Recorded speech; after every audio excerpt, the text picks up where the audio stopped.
So congratulations on having a wonderful Giganet. This is what, the fourth Giganet? This is the fourth Giganet, and this is, you know, the Internet Governance Brain Trust. This is where the people really have the serious conversations that sometimes are not going on in the real forum because it's too sensitive or people are afraid or they're not really that well informed sometimes. So this is where we are actually more free to discuss the real issues and have open disagreements and discussions. That's right. I'm actually very pleased with the turnout. We've got people from a number of different countries around the world that are here. The room is full. So people are here instead of out on the beach. They're listening to internet governance issues, and I think that's fantastic. We just had a very interesting keynote speech. What's next for today?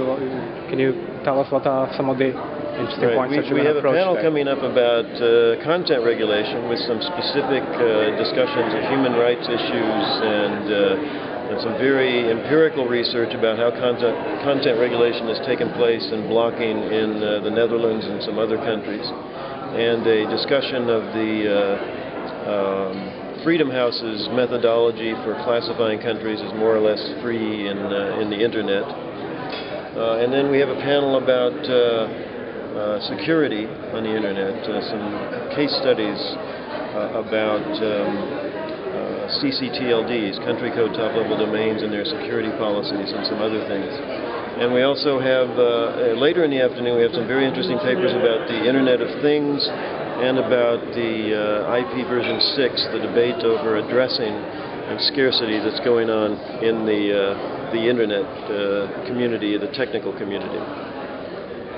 And it should be added that not only is this important because you can speak freely, but because we're doing analytical research and we're trying to actually flesh out some of the concepts that in the IGF context often people are a little confused or befuddled about.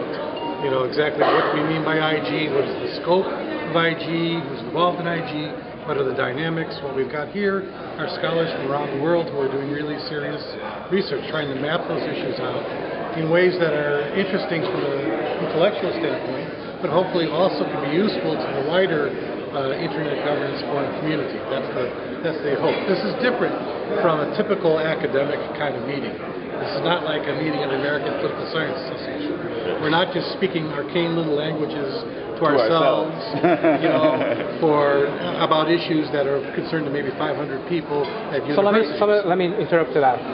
Somebody who's not part of Giganet, they're watching this video now, if they want to join after lunch, they can just come here. Of course, it's open and so it's not only for academics or Giganet members, it's open for everybody. The meeting is open to everybody. We get people asking questions from the French Ministry of Defense, which was interesting. No, there are private sector people here. There are people from all kinds of backgrounds. I see the European Union guy here. And to become a member of Giganet, can you, because there is a lot of questioning, if somebody needs to be a PhD, or can you? There was a long debate about exactly what criteria we would have for membership. Ultimately, the most important thing is that you're doing scholarly, analytical research, and ideally you'd be attached to some sort of institution, but it isn't necessarily required that you be a PhD working at a university to be a member of Giganet. The key issue is, are you doing research? And then if you're just interested in what we do, and you're not a researcher, but you just want to follow our announcements, we have an announce list that you can subscribe to, so you can keep up with whatever events we do in any place. Can you say the name of the list? Or the web address that people can... Yes, it's so the new one is giga-net.ning.com. Giga-net.ning.com. All right. Okay. Ning is N-I-N-G. And any other Twitter, email address? Is there any other channel that they can use to get in touch with you? Would you like to? The new communication committee chair will establish a Twitter account. We're in transition, so we're changing platforms.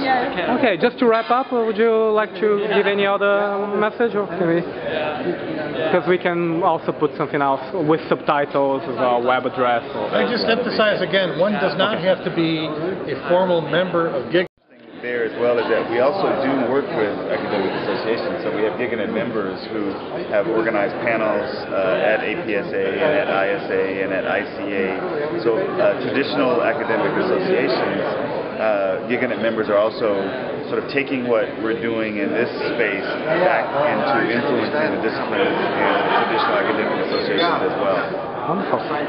Yes, yes. Giganet is the place for cutting-edge ideas at the Internet Governance Forum. So say we are. So, Very good. Thank you very much. thank you again, Madam Chairperson of the Program Committee. Thank you.